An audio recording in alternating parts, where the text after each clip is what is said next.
Oh my goodness. Could we actually see some sort of a pseudo-quasi trade? A trade between a coach and a player? Does that make sense?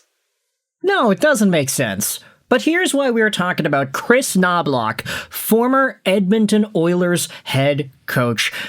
And here's why we're talking about Jake DeBrusk of the Vancouver Canucks. Let's dive into some of the latest conversation about both of these individuals and where their hockey futures could end up in 2026, 2027.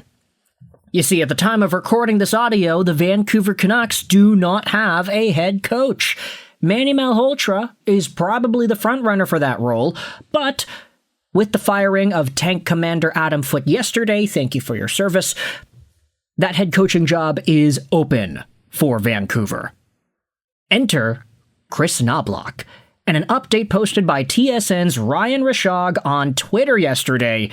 Lots of activity on the coaching front right now, and another opening in Vancouver as of today. Kris Knoblauch would likely be a candidate for any of the current openings, but my sense is he will not step back behind an NHL bench right away or engage in the application process for some time.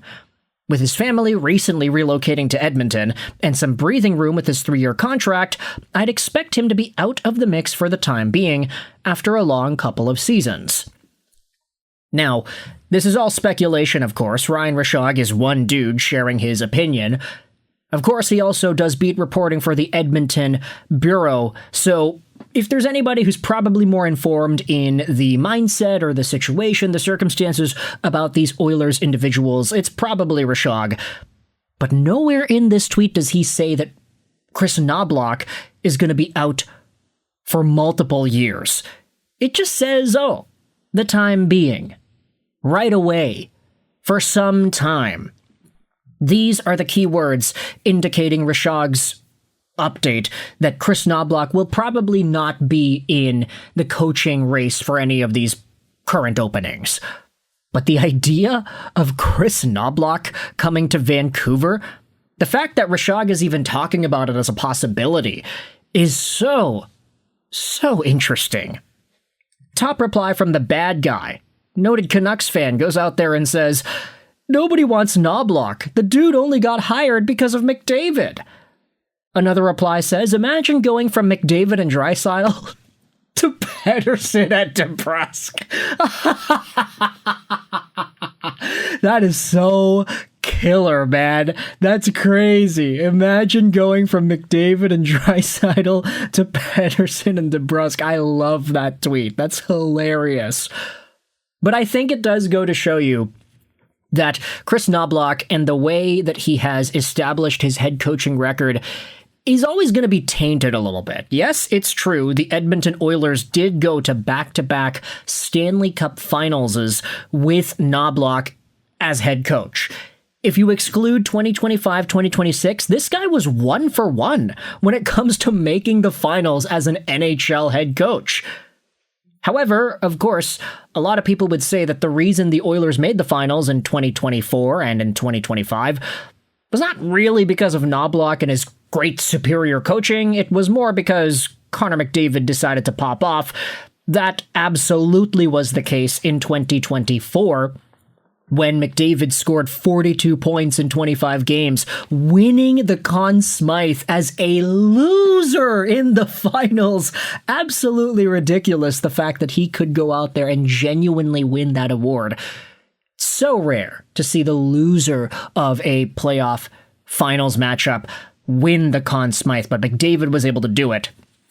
And then the season after, we all recognize that the Oilers kind of fumbled the bag by the time they made it to the finals. Stuart Skinner wasn't stopping any pucks, and McDavid and Draisaitl got shut down. So this entire idea that Knoblauch only got hired because of McDavid, or that he's not really a guy that's fit to being an NHL coach, period, I can see where fans are coming from.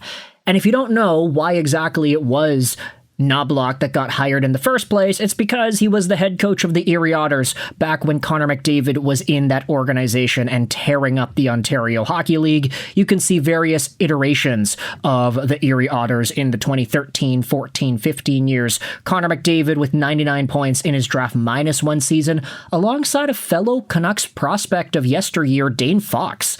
That's a really big throwback name, isn't it? Remember Dane Fox? Okay, we are getting ahead of ourselves. We gotta stop talking about old Canucks of yesteryear and dive into the Canucks of today, because Jake DeBrusk is a name that has been tossed out there as a potential Edmonton Oiler. Reports from David Pagnotta from 2 weeks ago say that Jake DeBrusk prefers to be on a contender. He did not sign up to play for a last place in the league Vancouver Canucks team. And then you had this tweet that went semi-viral from yesterday as well. This had 30,000 views. Assuming the Oilers are a team that acquires Jake DeBrusk, what does a fair return look like? Obviously, Jake DeBrusk, his dad is Louis DeBrusk, and Louis is the primary color analyst for the Edmonton Oilers on Sportsnet broadcasts, so there is a normal fit there, plus the fact that Jake DeBrusk was born in Edmonton, Alberta, Canada. If there is a team that you can say will get DeBrusk this upcoming season, it's Edmonton. That's the team that's a lot more likely than others until we see speculation that proves otherwise. But the Mugs tweet did have a number of responses. What's a fair return for Vancouver in an Oilers-DeBrusk trade? Can we have Podkolzin back? Oh, man. That is funny, man. I don't think they'd ever consider moving him. He's a perfect fit alongside Leon Draisaitl. Yeah, that's true. I don't actually think that Vasily Podkolzin is going to come back. Alistair said a second and a third probably gets it done. Vancouver gives up a first and DeBrusk for future considerations. Absolutely zero interest in an albatross contract for a power play specialist that won't play the power play in Edmonton. That is a ridiculously out-of-touch take. DeBrusk is not that bad. Yeah, no, that's true. Jake DeBrusk ain't that bad. He scored 23 goals this previous season, and like 90% of them were on the power play. He had 48 points the year before that when everything was still going all right. Jake DeBrusk ain't that bad. And you could also say that the Oilers could improve their second power play unit due to the acquisition of Jake DeBrusk. I feel like that's a pretty reasonable way to analyze the situation here. So, at the end of the day, whether it's a second and a third or maybe another prospect or something, I don't really see the detriment to Jake DeBrusk going over to a team like Edmonton, assuming Vancouver can finally win a gosh darn trade with the Oilers. I mean, Evander Kane for a fourth, Podkolzin for a fourth, both of those trades were L's. Now, if Jake can go over to Edmonton and Vancouver gets multiple picks or a prospect or two in return, then maybe at that point, it's like, all right, it's even Steven. Vancouver doesn't need to go thinking about these failed Oilers trades one more time. Just don't think about Kris Knoblauch as that trade return, though. That's not even possible. Imagine if the Canucks hired Knoblauch and then sent DeBrusk over to Edmonton, then this tweet wouldn't make sense anymore. Imagine going from McDavid and Draisaitl to Pettersson and DeBrusk. It's like, you'd be going to Pettersson and Besser, I guess, which doesn't sound nearly as bad, but still. Kris Knoblauch, man, he's up in the air. He is a potential option in some of these openings. With that said, you can let me know your thoughts in the comment section below. How do you feel about Jake DeBrusk potentially getting traded to the Oilers? What are your thoughts on Kris Knoblauch as a potential Canucks coaching candidate? I'd much rather have Manny Malhotra, but we'll see what happens with this dude. Thoughts in the comment section below. I hope you enjoyed this video. And bye.